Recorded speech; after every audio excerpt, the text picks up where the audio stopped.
high points on the occlusion. High points on the occlusion will be the area where you will like Brux constantly, night or day. And so when the orthodontist says that that's the reason he is doing orthodontics to treat TMD symptoms, it doesn't hold water. It's not factually true.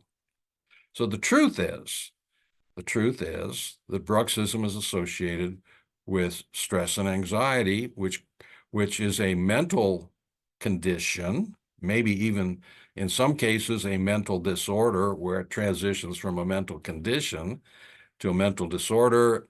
I'm not going to try to discuss that either. But that is the fact. Bruxism is associated with stress and anxiety.